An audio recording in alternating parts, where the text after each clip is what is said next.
La radiodiffusion télévision française présente par transmission différée le 3e festival d'art dramatique d'Angers sous la direction de Jean Marchas, sociétaire de la Comédie Française. Diffusé dans l'enceinte du château du roi René, vous allez pouvoir écouter dans quelques instants Hamlet de William Shakespeare, traduction de Marcel Pagnol de l'Académie française, musique de Louis Bessières, mise en scène de Serge Reggiani. Voici la présentation de M. Charles Oulmont.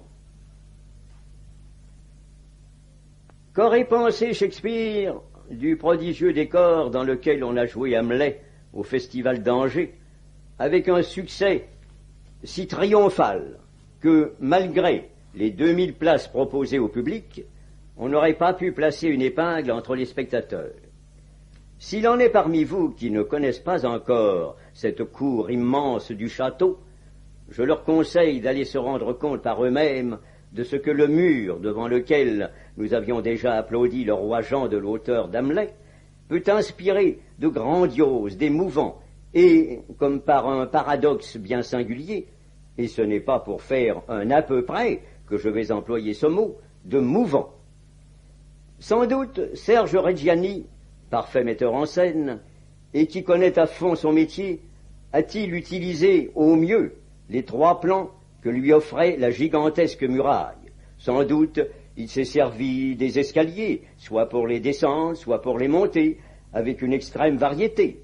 Sans doute aussi a-t-il simplifié au minimum, et il a bien fait, le mobilier et les accessoires, stylisant tout et permettant de laisser constamment le drame à l'avant-scène.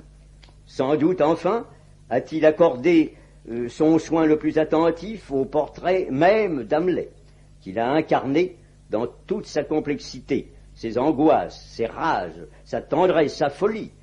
Mais quelle reconnaissance doit-il avoir, comme nous tous, de s'être senti élevé au-dessus de lui-même et porté à la hauteur de l'œuvre. Ce décor sombre et lumineux tout ensemble, éclairant la pièce d'une lumière fantomatique et permettant à ceux d'entre nous qui, connaissant la terrasse d'Elseneur, de nous y croire transportés comme par miracle. Il n'est pas douteux qu'on peut prendre un malin plaisir à contester la valeur de la traduction de Marcel Pagnol, donnée ici pour la première fois. Il est facile, trop facile en vérité, d'imaginer impossible la collaboration de l'auteur de Topaz et du père d'Hamlet. Mais c'est là idée préconçue, absurde, et au contraire, tandis que certains passages du texte sont d'un ton plus familier que dans les autres traductions, Pagnol s'est laissé aller parfois à de grands mouvements poétiques, entraînés sans doute par Shakespeare.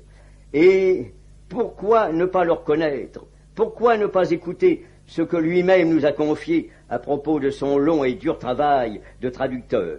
Il a noté que 2 sortes d'écrivains ont traduit Hamlet, les auteurs dramatiques et les professeurs. Et tout de suite, il a vu que ceux-là ont fait plutôt des adaptations que des traductions, et qu'ils n'ont pas été au fond de la langue de Shakespeare. Il a même aperçu plus d'un contresens dans les œuvres de